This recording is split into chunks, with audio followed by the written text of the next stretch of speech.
아버님, 정말 죄송하지만 오늘 밤은 여기서 주무실 수 없어요. 윤희야, 그게 무슨 말이냐? 나는 내 시아버지다. 아내 장례를 치르고 하룻밤만 재워달라는데 아버님, 그건 그거고 이건 이거잖아요. 저희도 저희만의 생활 패턴이 있다고요. 갑자기 오시면 곤란해요. 내가 사준 집에서 하룻밤 자는 게 그렇게 큰 일이냐? 그건 결혼할 때 주신 거잖아요. 지금 와서 그런 식으로 말씀하시면. 승우야, 야, 너는 왜 가만히 있냐? 하지만 제 아들은 바닥만 내려다보며 입 한 번 열지 않았습니다. 이 순간 77년을 살면서 이런 치욕을 당할 줄은 꿈에도 몰랐습니다. 평생 모은 돈을 들여 사준 집에서 내 아들과 며느리에게 쫓겨나는 기분이었어요. 하지만 여러분, 이건 시작에 불과했습니다. 제가 그 후에 한 일은 상상도 못하실 거예요. 안녕하세요, 여러분. 오늘 들려드릴 이야기는 정말 충격적입니다. 77세 아버지가 평생 모은 재산으로 아들에게 집을 사줬지만 결국 법정에서 그 집을 되찾아야 했던 실화입니다. 과연 이 아버지가 어떻게 승리할 수 있었을까요? 시청하시기 전에 구독과 좋아요, 알림 설정 꼭 부탁드립니다. 지금 바로 시작하겠습니다. 저는 올해 77세 신혼길입니다. 평생을 지게차 기사로 살아왔어요. 거창한 삶은 아니었지만 성실하게 일하며 가족을 위해 최선을 다했다고 자부합니다. 하지만 지금 이 나이에 와서 제가 겪은 일을 말씀드리려니 가슴이 아프네요. 아내 정미는 시장에서 반찬 가게를 운영했습니다. 새벽 4시에 일어나 시장에 나가고 저는 지게차를 몰며 하루 벌어 하루 먹고 사는 평범한 서민이었습니다. 그런데 우리에게는 꿈이 하나 있었어요. 바로 아들 승우를 제대로 키우는 것이었습니다. 승우는 어릴 때부터 공부를 잘했어요. 초등학교 때부터 반에서 1등을 놓치지 않았고 중학교, 고등학교를 거치면서도 항상 상위권을 유지했습니다. 아내 정미는 여보, 우리 승우는 우리가 가르쳐주지 않았는데도 공부를 참 잘하네요. 이대로면 우리 아들이 그 유명한 서울대에 들어갈 수도 있을 것 같아요. 승우의 성적표를 보면서 화난 얼굴로 말하곤 했어요. 저도 그 말이 맞다고 생각했습니다. 하지만 공부 잘하는 아이를 키우는 게 어디 쉬운 일인가요? 학원비, 교재비, 과외비, 돈이 물쓰듯 나갔어요. 저는 지게차 일 외에도 주말마다 건설 현장에서 막노동을 했고 아내는 새벽부터 밤늦게까지 시장에서 일했습니다. 손에 굳은 살이 박이고 허리가 휘어져도 참았어요. 승우의 미래를 위해서라면 못할 게 없었거든요. 그 노력이 헛되지 않았습니다. 승우는 정말 서울대학교에 합격하였습니다. 합격 소식을 들었을 때 저와 아내는 껴안고 울었습니다. 시장 상인들도 모두 축하해주고 동네에서는 난리가 났어요. 지게차 기사 아들이 서울대 갔다고 소문이 쫙 퍼졌어요. 대학 4년 동안도 마찬가지였습니다. 등록금, 생활비, 책값, 승우가 필요하다고 하면 무엇이든 해줬어요. 제가 몸이 아파서 병원에 가야 할 돈도 아껴가며 승우에게 보냈습니다. 아내도 무릎이 아파서 걷기 힘들어 했지만 병원 한 번 제대로 가지 못했어요. 승우 앞날이 더 중요했거든요. 승우는 대학을 졸업하고 대기업에 취직했습니다. 처음 월급날 승우가 용돈을 가져다 줬을 때 정말 뿌듯했어요. 아버지, 어머니 덕분입니다. 라고 말하던 승우의 모습이 아직도 눈에 서네요. 그때는 정말 모든 고생이 보상받는 느낌이었습니다. 그런데 문제는 승우가 결혼을 하면서부터 시작됐어요. 승우가 데려온 예비 며느리 윤희를 처음 봤을 때 저는 좋은 인상을 받았습니다. 세무직 공무원이라고 하더군요. 깔끔하고 예의도 바른 것 같았어요. 아내 정미도 괜찮은 아가씨 같다고 만족스러워했습니다. 결혼 준비를 하면서 승우가 말했어요.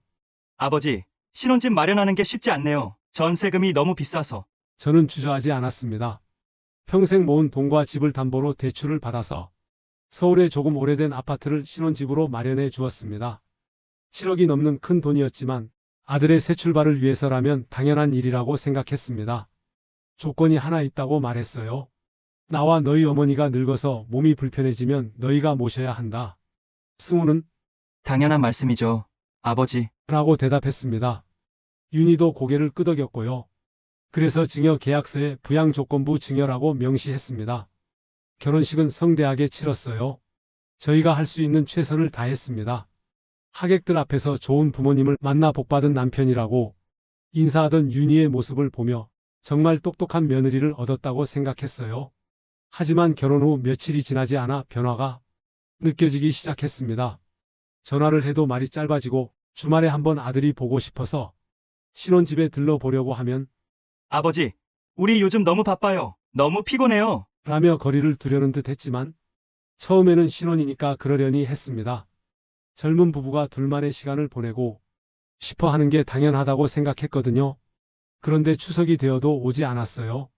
설날에도 마찬가지였습니다. 회사 일이 바빠서, 윤희가 몸이 안 좋아서, 이유는 늘 있었어요.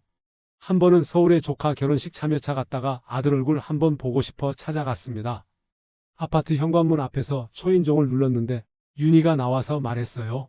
아버님, 어머님, 미리 연락하고 오세요. 갑자기 오시면 저희도 당황스러워요. 그 말을 들으니 제가 무슨 남처럼 취급받는 기분이었어요. 내가 사준 집인데, 내 아들이 사는 집인데 왜 미리 허락을 받고 와야 하나 싶었습니다. 그 일이 있고 나서 저는 아내에게 말했어요. 여보, 우리가 너무 성급했나? 애들이 좀 더 시간이 필요한 건 아닐까? 하지만 아내는 이미 마음이 상한 상태였어요. 여보, 우리가 뭘 잘못했다고 저런 소리를 들어야 해요. 아내의 목소리에는 서운함이 가득했습니다. 시간이 지날수록 상황은 더 나빠졌어요. 명절에도 연락이 없고 생일에도 인사 한 통 없었습니다. 며느리 생일날 선물을 준비해서 찾아갔는데 현관문도 열어주지 않더군요. 인터폰으로만 감사합니다. 문 앞에 두고 가세요. 라고 하는 거예요. 제가 마치 택배기사라도 된 것처럼 말이에요. 가장 충격적이었던 건 아내가 건강검진에서 말기 위암 판정을 받았을 때였습니다. 승우에게 전화를 걸어서 말했어요. 승우야, 내 어머니가 위암 사기라고 하네. 빨리 병원에 와봐야겠다. 저는 울부짖는 듯이 전화를 하였어요. 지금껏 고생해서 살아온 내 아내를 생각하니 앞이 캄캄하고 아무 생각이 나지 않았어요. 그런데 승우가 뭐라고 했는지 아세요? 아버지, 죄송해요. 회사에서 중요한 프로젝트가 있어서 지금은 병원에 갈 시간이 없어요. 주말에 갈게요. 주말에 갈게요. 어머니가 암 진단을 받았는데 주말에 갈게요. 그 말을 듣는 순간 아내가 무척 서운한 표정을 지었어요. 여보, 우리가 뭘 잘못했길래 우리 아들이 이럴까요? 저도 할 말이 없었습니다. 그 주말에도 오지 않았어요. 다음 주에 전화가 왔는데 아버지, 어머니 상태 어떠세요? 회사 일이 정말 바빠서. 라고 하더군요. 저는 화가 나서 소리쳤습니다. 야, 내 어머니가 다 죽어가는데 회사가 뭐가 그렇게 중요하냐? 그러자 전화 너머로 며느리 목소리가 들렸어요. 여보, 아버님이 또 화내시네. 전화 끊어. 그리고 정말로 전화가 끊겼습니다. 그 순간 저는 깨달았어요. 이 아이들에게 우리는 이미 짐이 된 거구나. 가족이 아니라 그냥 부담스러운 존재가 된 것 같았습니다. 결국 아내의 수술 날에도 오지 않았습니다. 8시간 동안 수술실 앞에서 혼자 기다렸어요. 보호자분이 할아버님 혼자세요? 다른 가족분들은 어디 계세요? 간호사가 물어볼 때마다 부끄러웠습니다. 아들이 회사 일로 너무 바빠서 라고 변명할 수밖에 없었어요. 항암 치료를 받으면서도 아내는 승우를 기다렸어요.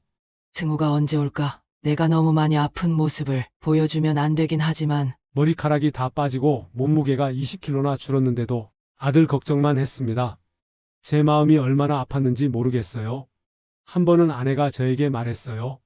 여보, 내가 죽기 전에 승우에게 맛있는 밥을 한번 해주어야 하는데 내가 만든 동태찌개를 참 좋아했는데 윤희가 아직 어려서 시어머니 돌보는 게 힘들 수도 있잖아요. 내가 먼저 이해한다고 말해주고 싶어요. 라면 눈물을 글썽이며 힘없이 말하였어요. 43년을 함께 산 아내가 이런 말을 할 때 제 가슴이 찢어지는 것 같았어요. 그래서 제가 다시 전화를 걸었습니다. 승우야, 내 어머니가 너를 보고 싶어 한다. 제발 시간 내서 며느리와 함께 한 번만 와라. 어머니가 많이 아프시다. 아버지, 정말 죄송해요. 윤희가 요즘 스트레스를 많이 받아서 병원 냄새를 맡으면 토하거든요. 좀 더 안정되면 갈게요. 며느리가 병원 냄새 때문에 토한다고요? 시어머니가 죽어가는데 그게 이유가 될 수 있나요? 그래도 며칠 후에는 마지못해 윤희와 함께 왔어요. 하지만 정말 형식적인 방문이었습니다. 병실에 들어서자마자 윤희는 코를 막으며 인상을 찌푸렸고 승우는 무엇이 바쁜지 내내 휴대폰만 들여다보더군요. 아내가 승우야, 가까이 와봐. 우리 승우 손 좀 잡아보자라고 했는데 승우는 마지못해 다가와서 아내의 손을 겨우 몇 초간 잡더니 어머니, 저 회사에서 급한 연락이 와서 라며 황급히 손을 놓고 병실 밖으로 나가버렸어요. 정말 형식적으로 의무감으로만 하는 것 같았어요. 저는 처음엔 승우가 사랑하는 자기 엄마가 얼마 살지 못한다는 현실을 받아들일 수 없어서 그러는 거라고 생각하였습니다. 하지만 아픈 아내에게 보이는 태도를 보면서 서서히 제 마음이 무너져 내렸습니다. 우리 아들이 언제부터인가 이렇게 부모를 부담스러운 짐으로 생각하게 됐을까? 제가 미처 몰랐던 건가요? 아니면 윤희와 결혼하면서 이렇게 변한 건가요? 그래도 따뜻했던 아이였는데 사실 지금 돌이켜보면 저희가 돈을 벌기 위해 하루도 쉬지 못하고 일만 했던 탓인지 승우와 제대로 된 외식 한번 해본 적이 없었어요. 항상 바쁘고 가난한 환경에서 자라서 그런지 승우는 어릴 때부터 돈에 대한 집착이 남달랐던 것 같았어요. 그런데 더 충격적인 건 윤희였어요. 승우가 나간 사이 아내에게 다가가서 말하는 거예요. 어머님, 빨리 나으셔야 해요. 병원비도 너무 많이 나오고 아버님과 우리가 너무 힘이 드니 투병 중인 시어머니 앞에서 그것도 힘겹게 누워있는 아내에게 이런 말을 하다니요. 저는 그 순간 너무 어이가 없어서 숨이 막혔어요. 이 말이 대학 나온 사람들이 다 죽어가는 시모에게 할 말인가? 아내의 얼굴이 순간 굳어지는 게 보였거든요. 더 충격적이었던 건 승우가 병실로 돌아와서 한 말이었어요. 아버지, 저희 이제 우리 가볼게요. 윤희가 요즘 몸이 많이 안 좋아서. 그리고는 다른 병실 사람들이 듣는 앞에서 작은 목소리로 아버지 좀 더 좋은 병실로 옮기시면 안 될까요? 여기는 너무 라고 말을 잊지 못하더군요. 언제부터인가 우리 아들이 저희를 부끄러워하는 것 같았어요. 이제 늙고 남루한 지게차 기사인 아버지, 시장에서 장사하는 주름투성이 어머니가 창피한 듯 했어요. 윤희 앞에서 체면이 서지 않아 윤희의 눈치를 보고 사는 듯 했어요. 저는 그때 깨달았어요. 이 아이들은 정말로 우리를 가족으로 생각하지 않는구나. 그저 돈만 받고 버려도 되는 존재로 여기는구나. 결국 아내는 6개월간의 투병 끝에 제 곁을 영원히 떠났습니다. 마지막까지 아들 얼굴 한 번 더 보고 싶어 하면서 그 6개월 동안 승우는 회사 일이 바빠서 윤희가 몸이 안 좋아서라는 핑계로 겨우 서너 번 왔을 뿐이었어요. 그것도 10분 정도 얼굴만 비추고 가는 정도였습니다. 새벽에 병실 간이 침대에 잠깐 잠이 들었는데 아내가 갑자기 가쁜 숨을 몰아쉬었습니다. 간호사에게 뛰어갔더니 이제는 임종하실 것 같습니다. 준비하셔야겠어요. 라고 하였습니다. 시계를 보니 새벽 4시 떨리는 손으로 전화를 걸어서 승우야, 내 어머니가 위독하다. 지금 당장 와라. 라고 절규하듯 소리쳤더니 이번에는 정말 부랴부랴 달려왔어요. 윤희까지 급히 데리고 말이에요. 아내는 그날 새벽 4시 10분 마지막까지도 승우는 언제 와요? 우리 승우라고 희미한 목소리로 중얼거리다가 사랑하는 아들 얼굴 한 번 보지 못하고 제 손을 꼭 잡고 눈물을 흘리면서 여보, 정말 미안해요. 우리 승우 잘 부탁해요. 내가 제대로 못 키운 것 같아서. 라고 아주 작은 소리로 이야기하면서 조용히 눈을 감았습니다. 43년을 함께한 제 인생의 전부가 끝까지 자식 걱정만 하다가 이렇게 저를 홀로 남겨두고 떠나버렸어요. 장례식장에서 승우와 며느리를 봤을 때 저는 더 이상 화도 나지 않았어요. 그냥 허탈했습니다. 윤희는 검은 옷을 입고 와서는 조문객들 앞에서 어머님이 갑자기 돌아가셔서 너무 놀랐어요. 평소에 건강하셨는데 이렇게 갑자기 가실 줄은 몰랐어요. 라고 말하더군요. 6개월 동안 투병했는데 갑자기라니? 한 번도 진정 어린 문병은 오지 않았으니까? 갑자기라고 하는 말이 나왔겠죠? 조문객들은 며느리가 참하네? 이렇게 상심하는 것을 보니라고 말했지만 저는 씁쓸할 뿐이었습니다. 장례를 치르는 3일 동안 윤희는 내내 불편해하는 기색이 역력했어요. 아버님, 장례식장이 너무 추워요. 여기 음식이 별로네요. 장례식장에 조문 오신 손님들의 음식도 챙겨보고 도우미도 관리하고 상도 빨리 정리해야 하는데 불평만 늘어놓았어요. 마치 자신과는 상관없는 남의 일처럼 말이에요. 가장 기가 막혔던 건 발인 날이었습니다. 상여를 따라가면서 며느리가 승우에게 속삭이는 말을 들었어요. 여보, 이제 끝난 거지? 우리 언제 집에 가? 시어머니의 관이 바로 앞에 있는데 이런 말을 하다니. 화장장에서 마지막 작별을 할 때도 며느리는 멀찍이 서 있었어요. 그리고 핸드폰만 자꾸 쳐다보더군요. 아마 빨리 끝나기만 기다리고 있었던 것 같았어요. 장례를 모두 마치고 나서 저는 정말 막막했습니다. 43년을 함께 산 아내가 떠나고 집은 텅 비어버렸어요. 그동안 아내 간병비며 장례비며 돈도 많이 들었는데 아들 내외는 돈에 대한 이야기는 일체하지 않고 무심하였습니다. 막상 아내를 떠나보내고 난 뒤 저는 너무 황망하고 쓸쓸했습니다. 그래서 이제 나에게 하나밖에 없는 아들이니 이제라도 아들과 가족답게 지내보고 싶은 마음으로 혼자 남겨진 이 외로움을 아들과 함께 나누고 싶었습니다. 그래서 장례를 마치고 7일째 되던 날 작은 가방 하나만 들고 승훈의 집으로 향했습니다. 마음속으로는 이제라도 가족이 될 수 있겠지라는 희망을 품고 있었어요. 아내를 잃은 슬픔도 아들과 함께라면 조금은 덜어질 것 같았거든요. 아파트 현관 앞에서 초인종을 눌렀을 때 제 마음은 두근거렸습니다. 인터폰 너머로 윤희의 목소리가 들렸어요. 누구세요? 나다, 아버지다. 잠시 침묵이 흘렀습니다. 그리고 문이 열렸어요. 윤희가 나왔는데 표정이 그리 반갑지 않더군요. 아버님, 왜 갑자기 오셨어요? 미리 연락하시지. 아, 윤희야. 내 시어머니 떠나보내고 집이 너무 쓸쓸해서 하룻밤만 재워주면 안 될까? 그때 뒤에서 승우가 나왔어요. 아버지, 안으로 들어오세요. 그래도 아들이니까 조금은 배려하는 것 같았어요. 거실로 들어가서 앉았는데 분위기가 어색했습니다. 아버지, 식사는 하셨어요? 승우가 물어봤지만 형식적인 질문이라는 게 느껴졌어요. 아니, 아직. 그럼 뭔가 시켜드릴게요. 승우가 휴대폰을 꺼내더니 치킨을 주문했어요.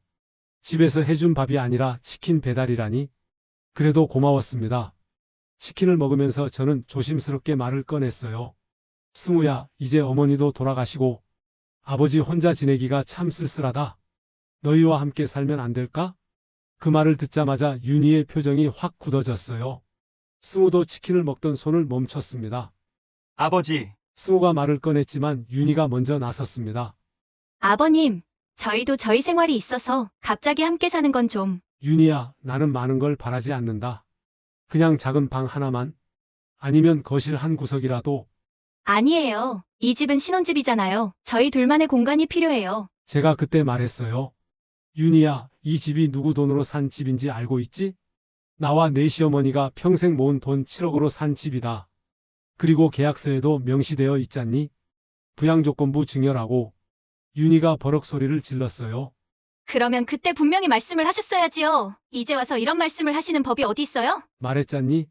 결혼할 때 분명히 말했어? 너희가 모시겠다고 했고. 그건 그땐 그랬지만 지금은 상황이 달라졌잖아요. 승우는 그냥 가만히 앉아서 이 모든 상황을 지켜보기만 했어요. 자기 아버지와 아내가 큰 소리를 내는데 한마디도 하지 않았습니다. 윤희가 계속 말했어요. 아버님, 솔직히 말씀드릴게요. 저는 결혼할 때 시부모님과 함께 살 생각이 전혀 없었어요. 승우 오빠도 평소에 부모님과는 같이 살고 싶지 않다고 말했어요. 그런데 갑자기 이렇게 오셔서 함께 살자고 하시면 갑자기?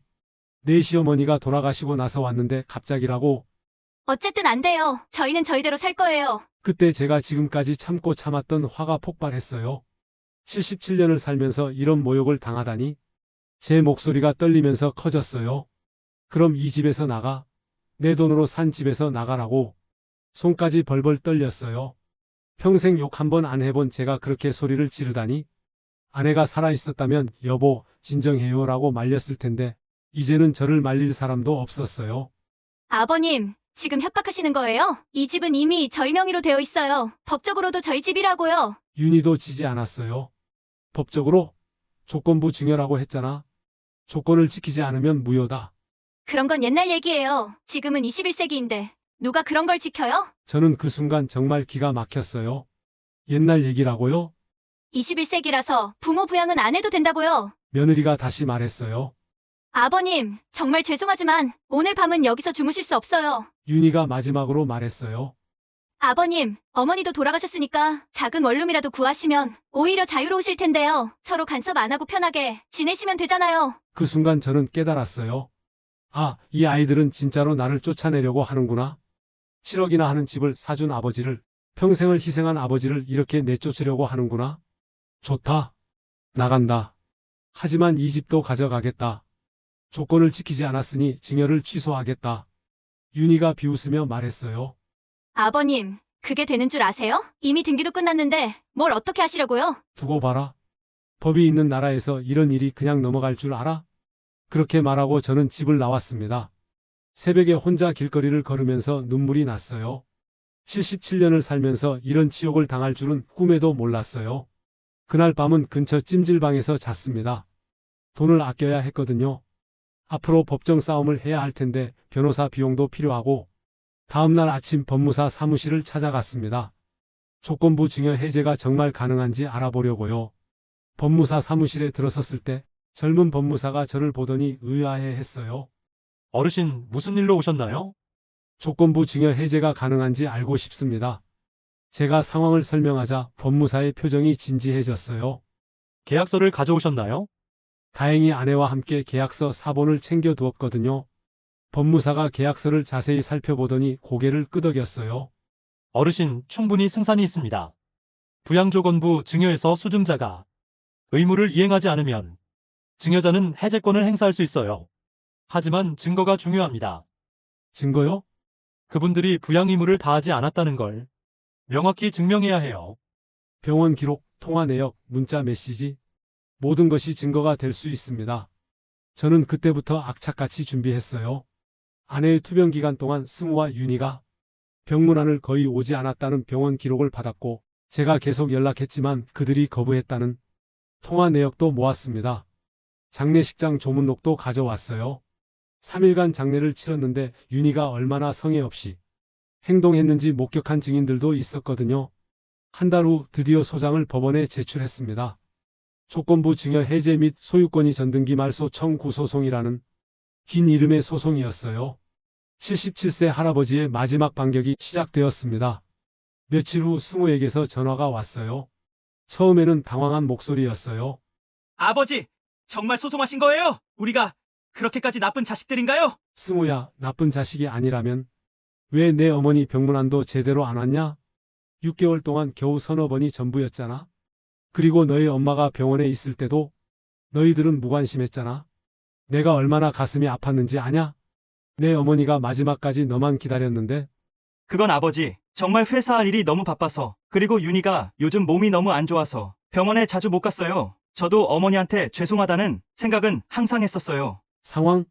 내 어머니가 죽어가는데 무슨 상황이 그보다 중요하냐? 그 다음부터는 윤희가 전화를 받았어요. 목소리에 처음으로 떨림이 있더군요. 아버님, 소송 취하해주세요. 저희가 사과드릴게요. 하지만 저는 이미 마음을 굳혔어요.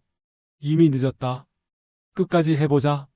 첫 번째 법정에 갔을 때 승우와 며느리는 비싼 정장을 입고 큰 법무법인 변호사까지 대동하고 나타났어요.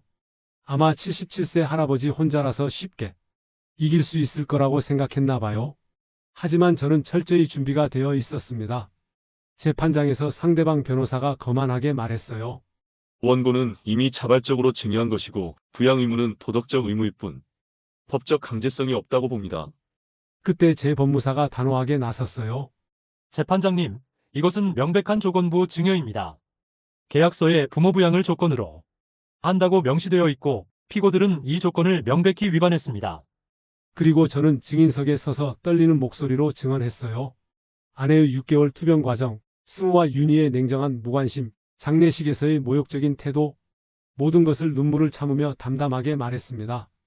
피고 신승우는 6개월간의 투병 기간 동안 겨우 3번 병문안을 왔고 그마저도 10분을 채 머물지 않았습니다.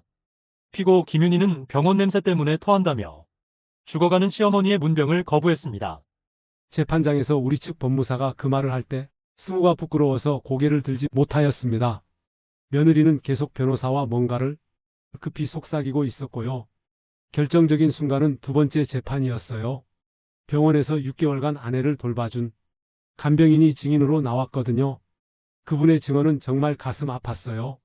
6개월 동안 간병을 했는데 아들과 며느리가 정말 거의 오지 않았어요. 환자분이 하루에도 몇 번씩 승우는 언제 와요? 라고 애타게 물어보시는데 정말 마음이 아팠습니다. 특히 며느리분은 와서도 계속 핸드폰만 보고 빨리 가고 싶어하는 표정이 역력했어요. 그때 재판장이 차가운 눈빛으로 며느리에게 물어봤어요. 피고인은 시어머니의 임종 때 참석했습니까? 윤희가 작은 목소리로 대답했어요. 네, 참석했습니다. 그럼 임종 전에는 언제 마지막으로 문병을 갔습니까? 윤희가 말을 못하더군요. 얼굴이 새파랗게 질린 채로 말이에요. 변호사가 당황해서 대신 답했어요. 기억이 정확하지 않다고 합니다. 재판장이 더욱 차가운 목소리로 말했어요. 6개월이라는 투병 기간 동안에 이를 기억하지 못한다는 것은 도저히 이해할 수 없군요. 법정안이 숨막히는 정적에 휩싸였어요. 세 번째 재판에서 폭탄이 터졌습니다.